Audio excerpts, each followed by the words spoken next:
In this video, we will learn 10 super easy grammar tricks that will make your English sound way more natural. These are little tips, but I promise that they will make a huge difference. Oh, and stay until the end. The last trick, in my opinion, is the best. Ready? Let's do it. Trick number 1. I am going to show you how to use some and any in the right way. These are small words, but they are super important to talk about what you do have and don't have. Lots of learners confuse them and they will say a little or nothing. But us native speakers love using some and any. So let's make it really clear. Here is the easy rule. If your sentence is positive, you should use some. And if your sentence is negative or a question, you should use any. Let me show you some examples so it's super clear. Here are some positive sentences with some. I have some ideas. We need some help. She brought some snacks. You see? These are all positive sentences, so we use some. Now let's look at negative sentences. These all use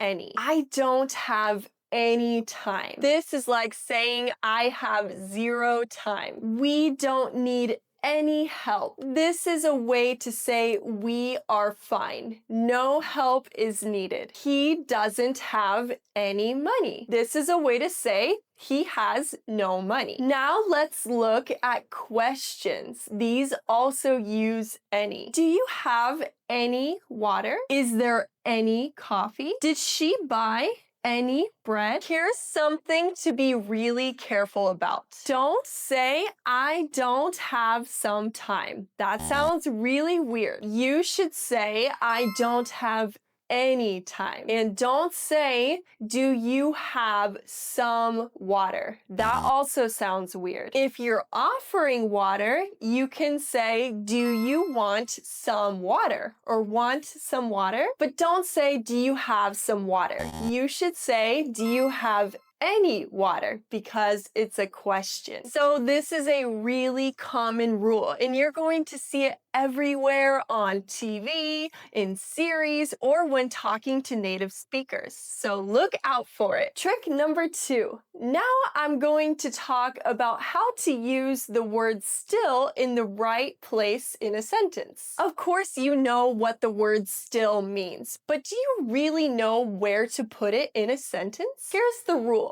Usually, still goes before the main verb. For example, you can say, I still live with my parents. Or he still doesn't know. You can also say, she still works there. But here's what not to do. And I've heard this many times before. I live still with my parents.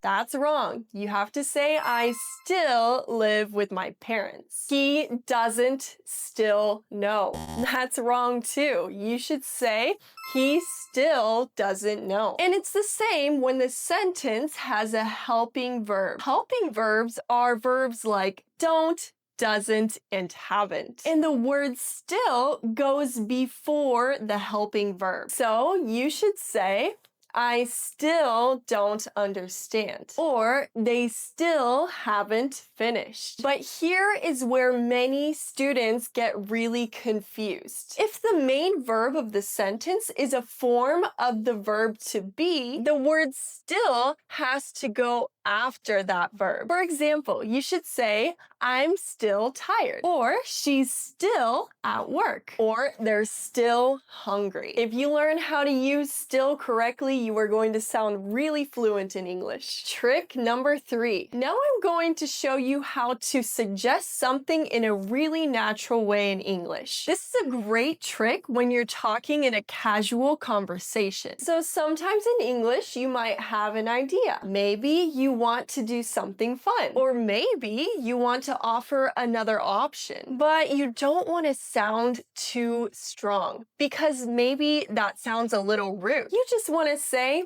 hey, I have a suggestion. And the way we can naturally do that in English is saying how about and then use a verb in its ing form. But you have to use the verb in the ing form. If you don't, it won't sound right. Let me show you some examples. If you want to go to the beach, you could say, let's go to the beach. But a really native way to suggest this is to say, how about going to the beach? How about going? And if you want to say, let's try a new place to eat, you could say, how about trying a new restaurant? And if you want to say, let's watch a movie, you could say, how about watching a movie? So here in these examples, you're not telling someone what to do. You're just sharing some ideas. And I will give you a little trick. If you're trying to tell somebody no, but in a nice way, you can use something really similar. Imagine your friend tells you, let's go to that party, and you really don't want to go. You can say, how about we stay at home? So I'm not saying how about staying at home. I'm using the verb in its base form, but I'm still using how about. And that makes it a very neutral, nice way to reject what the other person is proposing. How about we stay at home? So us native speakers use this form all the time so we don't make other people feel bad. You'll hear it in movies, series, everywhere. Trick number 4. A really good way to sound natural in English is to use the words let and make. These are really common verbs and they have so many meanings. But now I'm going to show you a very native way to use them. Let's start with let. We use let when we give permission. So we're allowing somebody to do something. You could say, my mom let me stay up late. She gave me permission to stay up late. You could say, the teacher let us leave early. The teacher gave us permission to leave. Pretty easy, right? Now let's look at the verb make. Make has so many uses, but you can use it as a way to show that you're forcing somebody to do something. That means the person does not have a choice. Let's look at some examples. The teacher made us do it again. We didn't want to, but the teacher said that we had to. The teacher made us. My boss made me work on Sunday. I didn't want to, but my boss made me work. A lot of English learners use the verbs allow or obligate, but it is much more natural to use the verb make in these situations. Many times I've heard sentences like, my mom allowed me to stay up late. But this is too formal. You should say, my mom let me stay up late. I have also heard the teacher obligated us to do it again. But once again, this is very formal. You should say, the teacher made us do it again. Trick number 5. This trick has to do with using the ing form after certain verbs. If you are putting two verbs together, did you know that the second verb sometimes always has to end in ing? A lot of English learners make this mistake, but it's a really easy fix to sound more fluent. Let's look at this sentence. I enjoy reading. That is a correct sentence. Now look at this one. I enjoy to read. This is wrong. You cannot say this. Here's another sentence. We finished cleaning the kitchen. Here in this sentence, I'm saying we finished cleaning. Cleaning is in its ing form. And that is because I'm using the verb finish before that verb. And with the verb finish, the next verb that comes after always has to be in its ing form. And there's more examples of this. You could say, she loves dancing, or he hates waiting. When you're using verbs like love, like, enjoy, hate, wait, or avoid, the next verb that comes after should always end in ing. Trick number 6. Now let's talk about using the verb in its ing form after a preposition. So this is very similar to the last trick. In case you didn't know, prepositions are those little words in English like for, about, in, on, with, and without. They basically connect ideas and add details. So here's a really important rule that I want you to remember. After a preposition, the next verb has to end in ing. This is always true, and there are no exceptions. Let me show you some examples so it makes more sense. She left without saying goodbye. We don't say she left without to say goodbye. That's wrong. It's she left without saying.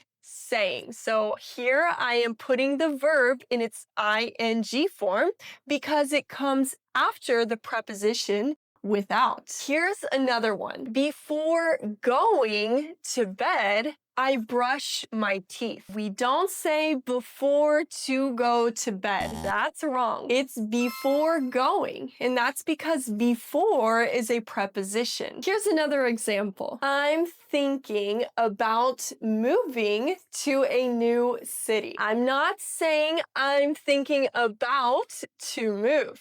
I'm saying I'm thinking about moving.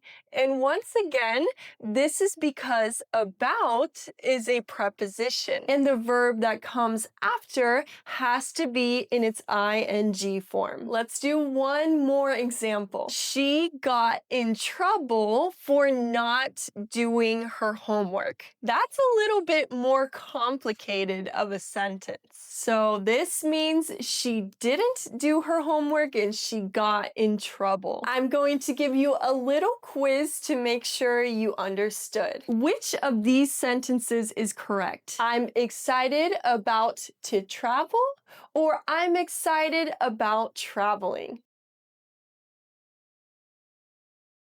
If you said, I'm excited about traveling, you would be correct. And once again, that is because about is a preposition. So of course, the next verb that comes after has to be in its ing form. Trick number 7. When you want to agree with someone in English, you can of course say me too or me neither. Both of these are natural and correct. Let's say you're talking to a friend and your friend tells you, I really like chocolate. So you could tell your friend, me too, and that's okay. But I'll tell you something even better that you can say. So do I. If somebody tells you something that you agree with, you could say, so do I. And let's say your friend tells you, I don't like horror movies. And maybe you don't like horror movies either. So you could say,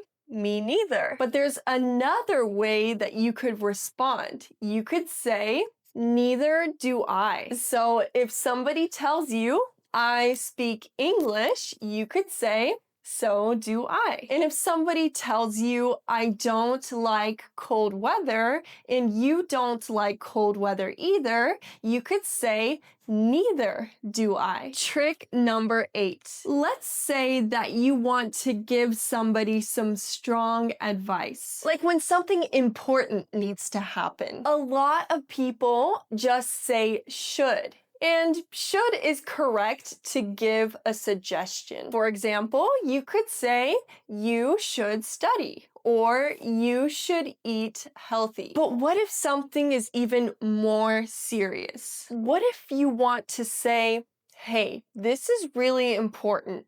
You need to do this. That's when you can use you'd better. So this is like saying you should really do it, or something bad could happen. Imagine that it's going to rain. You could tell somebody you should take an umbrella. That's good advice. But you could also say you'd better take an umbrella. So this is stronger. This is like saying take it or you are going to get wet. Let's look at some more examples. You could tell somebody you'd better study for the test because if you don't, you might fail. You could also say he'd better say sorry because if he doesn't, somebody is going to get angry. Another example is we'd better go now or we'll be late. And that's like saying it's time for us to go. You can also say this in the negative. And to make the sentence negative, all you have to do is add not after better. So you could say, you'd better not be late because if you are late, there will be a problem. Another example is he'd better not forget her birthday because if he forgets it, she might get mad. So when you want to give friendlier advice, you should use should. But when you want to give stronger advice or even a warning,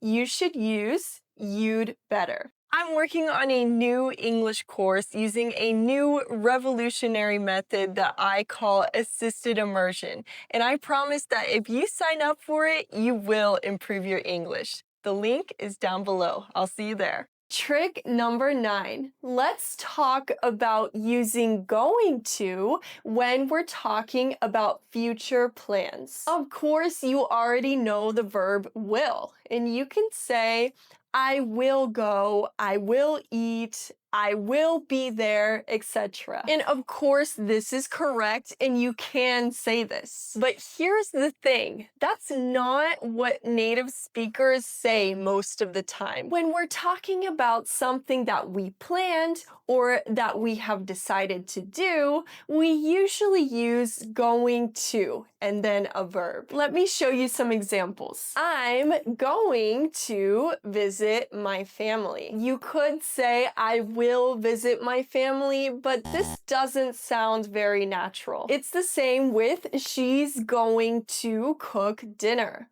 We don't really say she will cook dinner. That sounds a little bit formal. You should say she's going to cook dinner. And another little tip is that native speakers don't really say going to. We pronounce this more like gonna. I'm gonna, she's gonna, he's gonna, etc. So in natural spoken English, you'll probably hear things like she's gonna be so happy or I'm gonna call her. This is how native speakers really talk. But remember, if you're writing something formal or you're in a business meeting, don't say gonna. It's much better to use going to. Trick number 10. Now I want to talk about my favorite trick, and that is using tag questions. These are tiny questions that you put at the end of a sentence,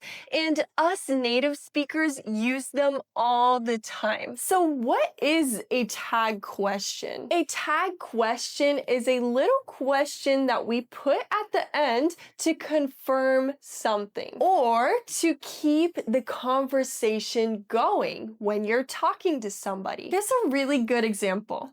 You could say, you're tired, aren't you? And this is like saying, you're tired, right? Let's look at this more closely. The main sentence is you're tired. You are tired. And this is a positive sentence. And then at the end, we add the tag. The tag in this case is aren't you. This is a negative tag. So here's a rule that you can follow. If the sentence is positive, positive, you have to use a negative tag. And if the sentence is negative, the tag should be positive. Let me show you some more examples so you really understand. You don't like horror movies, do you? The sentence is negative. It's you don't like. I'm using the verb don't, which is a negative verb. So that means that the tag has to be positive. It would be,